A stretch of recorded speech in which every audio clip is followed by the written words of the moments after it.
आप सबका बहुत बहुत शुक्रिया अदा करता हूँ, धन्यवाद करता हूँ कि आप लोगों ने पिछले 10 वर्षों में लगातार हमारे बड़े भाई हरविंद्र कल्याण जी को यहाँ से जिता करके भेजा और उन्होंने भी लगातार कोशिश करी कि कोई कसर न छोड़ी जाए और इस इलाके को नई बुलंदियों पर लेकर के जाए। अभी मैं पीछे मोहन गांव में था और मोहन गांव में हमने देखा कि तो चलो कस्बा है, कस्बे में इस तरह के भवन निर्माण होते हैं, हॉल वगैरह मिल जाते हैं गरीब समाज के, लेकिन एक छोटे से गांव में इतना बड़ा हॉल जहां पर हम मीटिंग करके आए और ये सारी चीजें हर गांव तक गरीब आदमी तक जो सुविधाएं हैं, छोटी से छोटी सुविधा उनकी जरूरत के हिसाब से पहुंचे।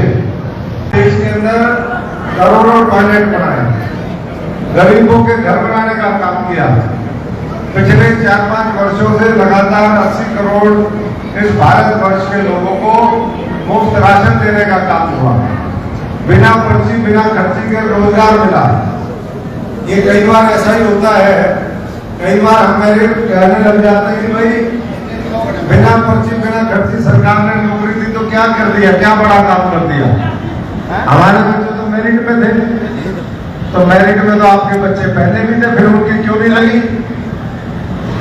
गरीब आदमी हो, हमारा पिछड़ा वर्ग हो, हमारे कोई भी साथी हो, इस हरियाणा में जो रह करके अपना एक बेहतर जीवन जीने का सपना देखते हैं, न्याय पक्ष शासन की व्यवस्था देखना चाहते हैं, तो कहाँ उनको मिलती थी। आजकल तो लगातार वीडियो देख रहे होंगे आप, वहां फरीदाबाद के कोने से शुरू हो जाओ, प्रदेश अध्यक्ष कहता मैं 5000 नौकरी दिलवाऊंगा, भारतीय जनता पार्टी का नहीं करा, मैं जो कांग्रेस का प्रदेश अध्यक्ष है ऑर्डर से करेंगे मैं 5000 नौकरी दिलवाऊंगा, सबसे ज्यादा मैं दिलवाऊंगा।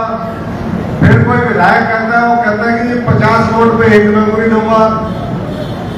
फिर दूसरा विधायक कहता है पूरे हरियाणा में, फिर कोई कहता है इसी जिले का कि मैं तो पहले अपना घर भरूंगा। अरे भाई इतने 2-2 क्विंटल के हो गए तब भी तुम्हारा घर नहीं भरा तो कब भरेगा। फिर उससे सतर्क हो जाना चाहिए कि कैसी व्यवस्था ये लाना चाहते हैं। नौजवान बैठे हैं, उन्होंने तो बहुत लोगों ने तो और नहीं देखा होगा, पर्ची खर्ची वाला, अन्याय अत्याचार वाला, लोगों को मारने काटने वाला। लेकिन जो पुराने लोग हैं उनको तो पता है पिछले 10 वर्षों में वैसे तो बहुत कुछ नरेंद्र मोदी जी के नेतृत्व में, मनोहर लाल जी के, नायक साहब जी के नेतृत्व में देश में प्रदेश में हुआ, लेकिन सबसे बड़ी बात जो हुई वो मैं समझता हूं कि एक भयमुक्त वातावरण इस प्रदेश के अंदर आया कि हर व्यक्ति स्वतंत्रता के साथ, ये नहीं कि भाई इसका राज है तो इसका लट चलेगा, ये हमारे ऊपर अटैक कर देगा, वो मामला नहीं हुआ। कांग्रेस सत्ता में भी यही करती थी और जब विपक्ष में चली गई संकट में वो भी वही काम करती है। मुझे बताने की आवश्यकता नहीं, हम तो लगातार वहां पर संघर्ष करते रहे, पार्टी को उठाते रहे। जो आज बहन संजय जी के साथ हो रहा है अन्याय, वही हमारे साथ भी हुआ था। हमने कोई अपनी टिकट नहीं मांगी थी, लेकिन जिन लोगों की, ये भाई मनोज जी जैसे साथी हैं, मनोज बेगमपुर बैठे हैं, अमित जी बैठे हैं और हमारे साथी हैं, ये प्रवीण भाई है जो हमारे पुराने साथी हमारे साथ काम करते रहे।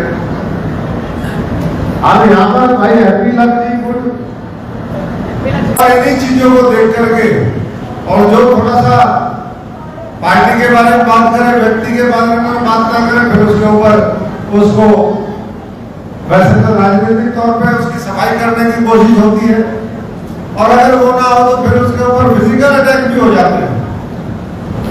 तो इसलिए आज सोच समझ करके आपको फैसला करना पड़ेगा कि हमें किस तरह की पार्टी चाहिए, किस तरह का शासन चाहिए, किस तरह की व्यवस्था चाहिए। वो व्यवस्था जो बाबा साहब चाहते थे कि भाई यहाँ अन्याय अत्याचार ना हो।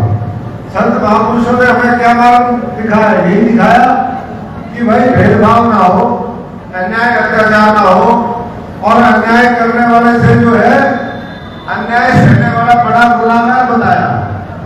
तो इसलिए मैं तो सबसे आप लोगों से आह्वान करने के लिए आया कि अपनी शक्ति को पहचानिए। आप बहुत शक्तिशाली लोग हैं।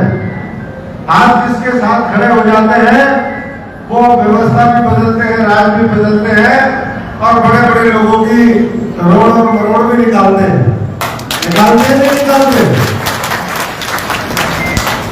और जिसके खिलाफ खड़े हो जाते हैं उसको भी पता चल जाता है। अब इस लोकसभा चुनाव के अंदर आप सबने देखा कि किस तरीके, मैं आपको इस मंच के माध्यम से कहना चाहूंगा कि ये कायदा में आज से नहीं बन रहा। छात्रों को लेके, युवाओं को लेके मैंने कहा संविधान खतरे में है, अरे भाई किताबें बदल देंगे, ये कर देंगे, सिलेबस बदल देंगे, इतिहास बदल देंगे। लेकिन कई साल तक बात चढ़ी नहीं से, फिर 10 साल का राज आया, फिर कुछ नहीं बदला उन्होंने, ना कुछ बदला ना कुछ दिया। अगर देते तो 7 साल में बैकलॉग खत्म होता। आज अगर ये लोग बार बार कहते हैं कि भाई इतने लाख नौकरियां पेंडिंग है देश के अंदर, इस हरियाणा के अंदर भी बहुत हजारों वैकेंसीज पेंडिंग है, देश में कई लाख वैकेंसी पेंडिंग है, तो अगर वो पूरी करते समय के हिसाब से वो तो कह देते हैं कि भाई नॉट फाउंड सुटेबल। वैसे ही तो जब नौकरी देने की बात होती है उसमें कह देते हैं नॉट फाउंड सुटेबल। ऐसे ही जब कैंडिडेट सिलेक्शन की बात होती है तो कह देते हैं नॉट फाउंड सुटेबल। उनके तो सारे सुटेबल हैं, और भाई सारे जो है सारे खुदरे हैं, वो सुटेबल नहीं है। और फिर मुख्यमंत्री की बात आए फिर तो सुटेबल हो ही नहीं सकता। ऐसा ही मामला है ना। तो इसलिए आज रिजर्वेशन इन प्रमोशन, चाहे बैकलॉग, चाहे और तमाम चीजें, मैं समझता हूं कि इसकी बुनियाद अगर रखी तो किसने रखी? भारतीय जनता पार्टी ने नहीं रखी। लोकसभा चुनाव में उन्होंने कहा कि जी देखो ये मोदी जी चाहते हैं ऐसा हो संविधान बदलने का। मोदी जी ने तो नेहरू जी को कोट कर अगर तो कट पेस्ट और आर्टिफिशियल इंटेलिजेंस लगा करके ऐसा बना दिया कि वो चलता रहा, लोगों तक बात पहुंच गई, लोगों ने भी संविधान को उठा दिया। लेकिन संविधान के बारे में तो पूछो तो भाई इसमें कितने अनुच्छेद हैं, कितने क्या है, कितने चैप्टर है, कौन से आर्टिकल में क्या है, तो किसी को कुछ पता ही नहीं। तो इसलिए मैं सबसे आह्वान करता हूं कि फिर दोबारा इस तरह की बातें आएंगी, लेकिन आपने गुमराह नहीं होना है। और मैं इसीलिए अपना उदाहरण आपको दिया कि किसी के बस की बात नहीं है, उसमें हल्का फुल्का तो कोई छेड़खानी कर सकता है, संविधान को कोई नहीं बदल सकता। तो इसलिए आप उसकी चिंता छोड़ दीजिए। आप ये देखिए कि अपने इलाके में हमें किस तरीके से अच्छे लोगों को आगे लेकर के आना है, हमें किस तरीके से जो एक प्रदेश के अंदर एक लगातार आगे बढ़ने वाली जो सरकार है, आपका जिसने बिना किसी भेदभाव के इस इलाके में तरक्की करी, आपके काम किए, वो आगे किस तरीके से हम लगातार उसको और मौका दें। और आज उसके हमारे प्रतीक के तौर पर भाई हरविंदर कल्याण जी हैं, जो तीसरी बार भारतीय जनता पार्टी के उम्मीदवार के रूप में आपके बीच में आए हैं। और मुझे पूरा यकीन है कि आप सब लोग मिलकर के, यहाँ जो गरीब समाज है वो भी, इस इलाके का किसान, मजदूर, नौजवान, हमारे छत्तीस बिरादरी के भाई बहन, हमारे बुजुर्ग अपनी पूरी शक्ति का प्रयोग करेंगे और सुनिश्चित करेंगे कि पहले से बड़े मार्जिन के साथ हमारे हरविंदर कल्याण जी यहाँ से जीते और हरियाणा की सरकार के अंदर वो मंत्री बने। अभी मेरे से मीडिया के साथी पूछ रहे थे कि आप क्या कहेंगे कल्याण जी के बारे में।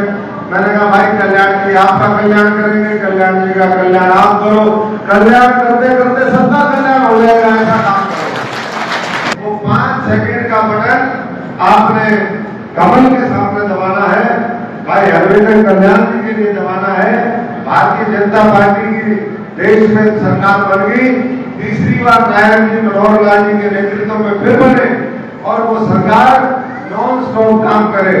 आप लोगों ने घोषणा पत्र पढ़ा, सबने, माताओं बहनों ने सबने, देखा है कि घोषणा पत्र, वो घोषणा पत्र पढ़ेंगे तो आपको पता चलेगा कि आने वाली सरकार किस दृष्टिकोण के साथ। मुझे याद है पहले किस तरीके से लोग पूरे हरियाणा में कैसे घूमते थे, नौकरी ट्रांसफर सारी व्यवस्था जो है वो सिस्टम के माध्यम से करी, ताकि किसी को कोई असुविधा ना हो, कोई पक्षपात उसमें वो ना कर सके, कोई किसी के साथ ना गलत कर सके।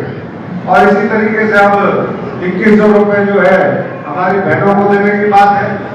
जो भर्ती रोको कैग ने जिस तरीके से भर्ती रोकने का काम किया है, नायब सैनिक जिस दिन हमारा संकल्प पत्र घोषणा पत्र जारी हो रहा था, उस दिन भी उन्होंने कहा कि भाई हम वोट बाद में लेंगे, पहले हम वो 23-25 हजार जो नौकरी है वो सबसे पहले लगाने का काम।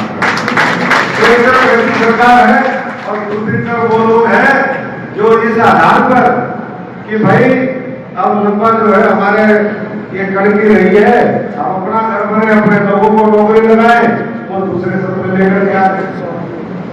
तो जिन जिन लोगों ने, आप जैसे लोगों ने 10 साल व्यवस्था बनाने की लड़ाई लड़ी, व्यवस्था बदलने की लड़ाई लड़ी, अब उन सबको और तगड़े होना है।